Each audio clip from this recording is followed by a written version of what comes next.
Aujourd'hui, j'ai envie qu'on parle de grossesse et d'accouchement, mais pas comme quelque chose à réussir à tout prix.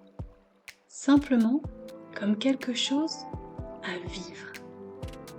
Alors si toi aussi tu ressens des pressions, des attentes, si tu croules sous les poids des il faut, eh bien reste avec moi. On va ralentir ensemble. Aujourd'hui, j'ai pas envie de filmer, j'ai pas envie de montrer mon visage, j'ai pas envie de sortir le matériel pour tourner. Il pleut ici, alors j'ai plutôt envie d'une atmosphère cocooning, tu sais, au coin du feu, avec une bonne infusion, comme si on discutait entre copines. C'est dans cette atmosphère que j'ai envie de tourner ce podcast, pour pouvoir discuter avec toi. On nous dit souvent de nous préparer à la naissance, comme s'il y avait une quête, comme s'il y avait un résultat à toucher du doigt. Alors, on va poser tout de suite un cadre. Ici, il n'est pas question de réussir, ni de prouver. On va laisser de côté tous les comme il faut. Parce que la grossesse et l'accouchement, en fait, ce ne sont pas des objectifs à atteindre, mais des expériences à vivre. Et ça, on l'oublie trop souvent. On remplit nos to-do list, on coche des cases. Mais qu'est-ce que le corps, qu'est-ce que le cœur retiennent des expériences ? Qu'est-ce que l'on ressent vraiment ? C'est ça dont j'ai envie de parler avec toi aujourd'hui.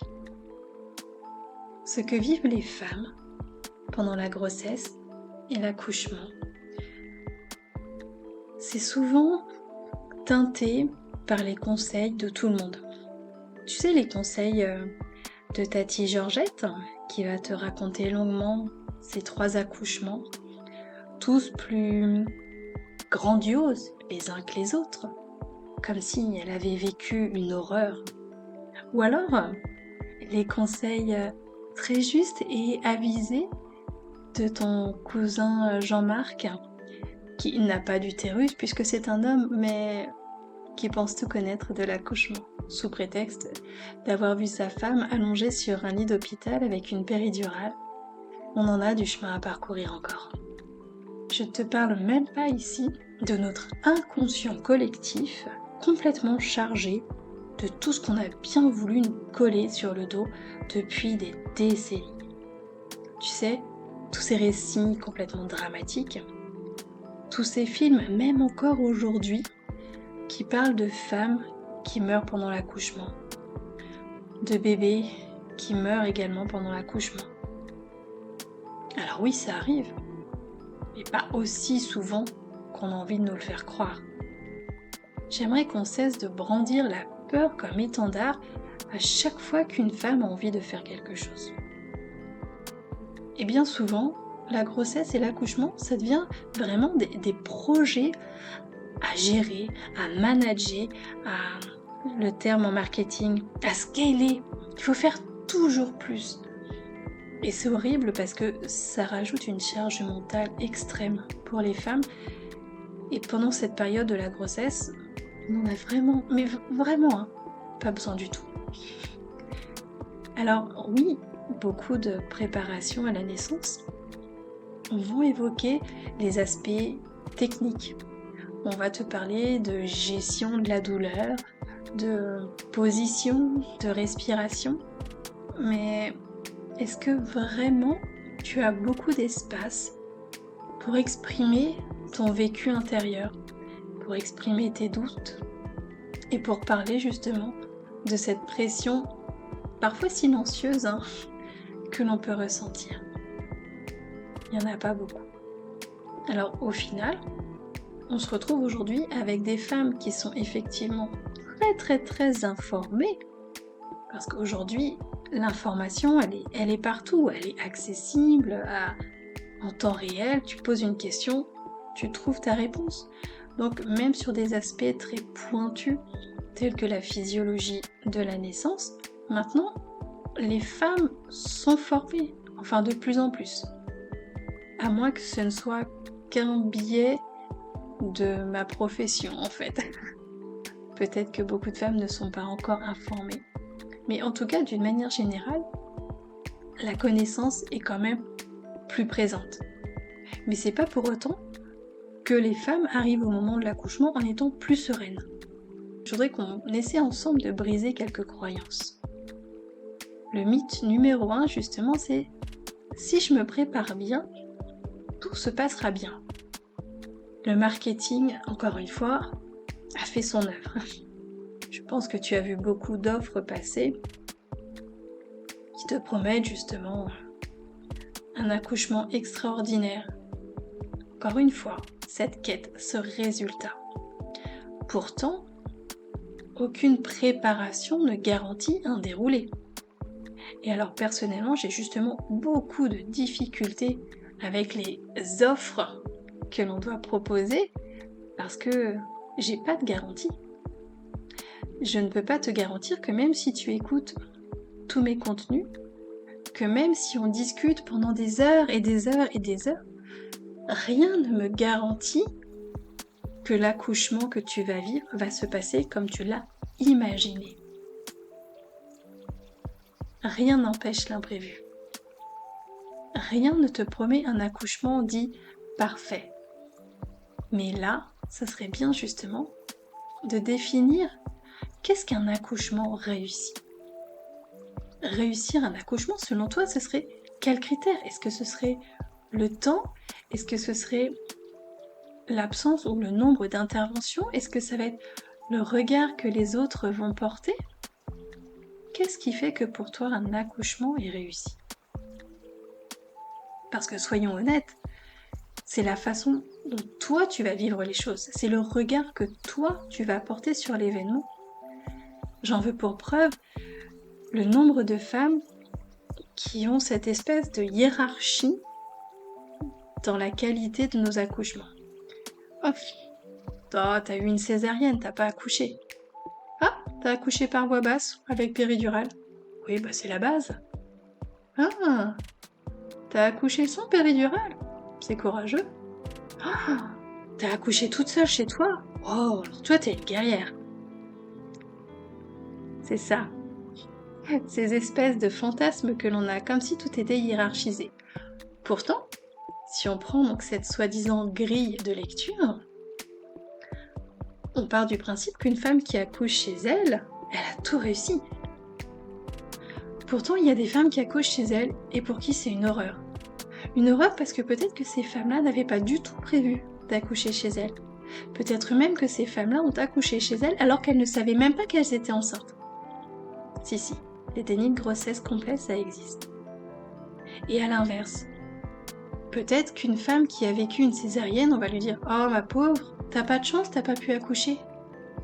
Peut-être que ça c'est ton regard à toi, mais la femme qui a vécu sa césarienne, si elle a été bien accompagnée, si elle est restée en lien avec son bébé, si elle a été ok, si elle a compris ce qui l'a menée à la césarienne, eh bien peut-être que elle va se dire que c'était le plus beau jour de sa vie et tout sera ok.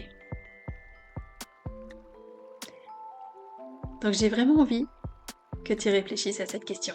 Qu'est-ce que c'est bien réussir son accouchement? Tu sais, il faut vraiment s'attendre à tout pendant un accouchement. Ça peut être très long, très doux, très fluide.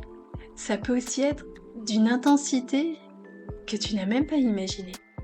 Ça peut être déroutant parfois et ça peut être très différent du projet que tu as écrit, que tu as rêvé. Mais quoi qu'il en soit, cet accouchement, cette naissance est celle de ton bébé. Et c'est aussi ta renaissance à toi, quoi qu'il en soit. Ça reste des moments profondément transformateurs. Je voudrais aussi que tu aies cette petite notion en tête.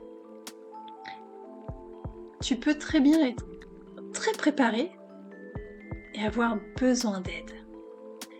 On vit dans une société où on a l'impression qu'il faut tout contrôler et tout faire par soi-même. Que demander de l'aide, c'est perdre quelque chose. C'est être moins.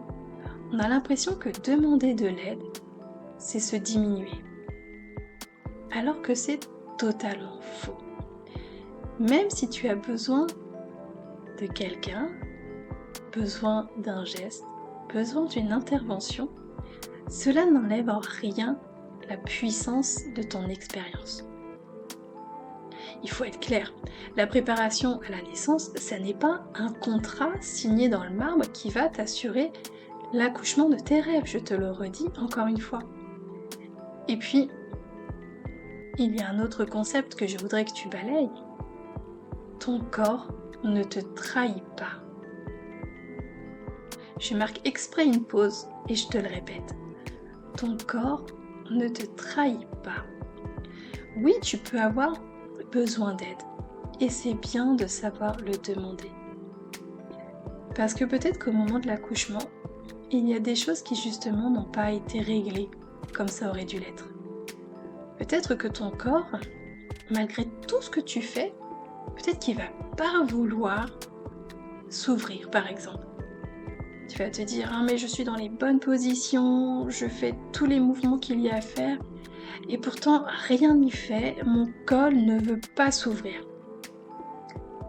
Et si tu n'as pas toutes les informations en tête, si tu n'as pas une personne à côté de toi qui peut t'aider, peut-être que la finalité ça va être une césarienne. Et toi tu vas rester avec cette idée de mon corps, ce traître, il n'a pas voulu s'ouvrir, il n'a pas su faire. Alors que c'est faux. Ton corps, à tout moment, il ne fait que te protéger. Mais peut-être qu'il y a des mécanismes que tu n'as pas encore conscientisés et que ton corps a l'impression de te protéger peut-être d'un danger qu'il a engrammé il y a très longtemps. Peut-être même que ce n'est pas toi qui as engrammé ce danger, mais des gens dans tes ancêtres. Peut-être même toi dans une vie antérieure, si tu crois à ce concept. Donc, ton corps est parfait. Il n'est pas là pour te trahir. Il est là pour te protéger. Et puis, il y a des phases dans l'accouchement où peut-être tu as l'impression de perdre totalement pied. Peut-être que la fatigue va te faire oublier de quoi tu es capable. Alors c'est bien de pouvoir avoir quelqu'un sur qui compter. Quelqu'un qui, par sa présence, peut-être un câlin, peut-être par un regard, va venir te rechercher là où tu es pour te ramener dans l'instant présent et te remettre dans ta grande puissance. La puissance, ce n'est pas de la résistance, c'est savoir s'adapter. Je voudrais que l'on puisse s'offrir une pause, là maintenant. Inspire et expire profondément. Laisse tes épaules se relâcher et prends juste quelques secondes pour réfléchir à tout ce qu'on vient de dire. Tu pourras même réécouter ce podcast si tu en as envie. Elles sont nécessaires, ces pauses. On vit dans un monde qui va trop vite. Alors ralentir, ça fait du bien. Continuons. La vraie question donc n'est pas est-ce que ça va se passer comme prévu, mais plutôt comment je veux traverser ce passage. Comment j'ai envie de me sentir pendant ce moment. Quel lien j'ai envie de garder avec mon bébé pendant cette traversée. C'est important de rester en lien avec ton bébé. On a souvent tendance à voir les choses du point de vue de la femme, du point de vue de ses douleurs, de son intensité, mais on en oublie les ressentis aussi du bébé. Lui aussi a sa part du travail à fournir. Lui aussi a ses contractions à subir. Et ça, j'ai vraiment envie d'insister là-dessus. Notamment pour les femmes qui souhaitent de base prendre la péridurale. Oui, le corps de maman est anesthésié, endormi, soulagé. Mais pour le bébé, c'est pas la même histoire. Et ça, j'aimerais vraiment que tu puisses en prendre conscience pour pouvoir comprendre ce que bébé va ressentir et pouvoir l'accompagner du coup, lui aussi. Alors tu vas me demander, mais dans ce cas-là, à quoi elle sert la préparation à la naissance si elle n'est pas une garantie? Alors la préparation à la naissance, elle va t'offrir des informations, effectivement, beaucoup même. Et comme je te l'ai dit, aujourd'hui l'information elle peut être partout. Alors tu vas te dire, bon bah, j'ai pas besoin de me préparer. La préparation à la naissance, elle sert justement à cultiver cette présence. Elle va te permettre de renforcer la confiance en toi. Je pense que la confiance en soi, on a tous plus ou moins besoin de la travailler. Parce que tout est fait dans nos sociétés pour que l'on se sente petit, rabaissé. Je pense que tu vois de quoi je veux parler. Reprendre confiance en nous, c'est important. Une préparation à la naissance, elle va aussi te permettre d'apprendre à revenir au corps. On a tendance à tout intellectualiser. On est très dans notre tête, dans notre esprit. Mais qu'est-ce qui se passe en termes de ressenti dans notre corps? Moi, c'est ce qui me plaît dans le métier de sophrologue, c'est de se remettre à l'écoute de toutes nos petites sensations. Si je secoue très fort la main, qu'est-ce qui se passe? C'est rigolo, il y a comme des picotis au bout des doigts. Et puis si je lève le bras, j'ai conscience de ce muscle ici qui se contracte. Revenir au corps, à nos sensations, ça permet de retrouver une sorte de guidance. Parce que le corps, il sait parler. Il sait nous orienter. Mais nous, on n'a plus appris à l'écouter. Pourtant, dans notre langage, il y a plein d'expressions qui nous mettent sur la voie que le corps nous parle. J'en ai la boule au ventre. J'ai la gorge nouée. Oh, j'en ai plein le dos. Et des exemples comme ça, il y en a encore beaucoup. Une préparation, elle va aussi pouvoir te permettre de te déposer, de pouvoir vider ton sac, de te sentir entourée et comprise. Même quand c'est intense, même quand tu as peur, même quand tu doutes, une préparation, c'est être avec d'autres personnes pour traverser tout ça. Alors ce que j'ai vraiment envie de finir, c'est te dire qu'en fait, t'as rien à prouver, tu ne rates rien et tu n'es pas en retard. On court partout, c'est vrai, mais pour la naissance en tout cas, tu n'es pas en retard. Ton bébé, il viendra quand il aura décidé, quand ce sera son moment à lui. C'est lui qui va tout mettre en place, c'est lui qui va décider du moment où il va naître. Tout ça, c'est une expérience humaine extraordinaire, à condition d'être justement bien présente. Qu'est-ce que tu as envie de vivre d'extraordinaire? À quel point tu as envie de ressortir transformé par cette expérience? Pas juste intellectuellement avec toutes les informations que tu as, mais vraiment dans ton cœur. Qu'est-ce qui va changer pour toi? Alors, si tu ressens le besoin, si tu as envie d'échanger, si tu as envie de partager ce que tu vis, si tu as envie de te sentir entouré, eh bien sache qu'il existe un espace, une communauté, un lieu pour partager avec d'autres femmes, pour cheminer chacune à son rythme, chacune en fonction de ses désirs. Et tu peux déjà accéder à l'espace gratuit, au programme gratuit. Puis comme ça, on peut être en lien direct, toi et moi, pour pouvoir papoter. Puis tu pourras rencontrer d'autres femmes. Alors sois tranquille, pas de pression, pas de quête de réussite. On est juste dans un espace entre nous. Tu auras les liens, bien évidemment, sous la description pour rejoindre la communauté. Et ce sera avec un grand plaisir que je t'y accueillerai. Moi, en tout cas, je te dis à très bientôt. Je vais aller au coin du feu, me réchauffer. Je t'embrasse bien fort. Prends grand soin de toi et à très bientôt.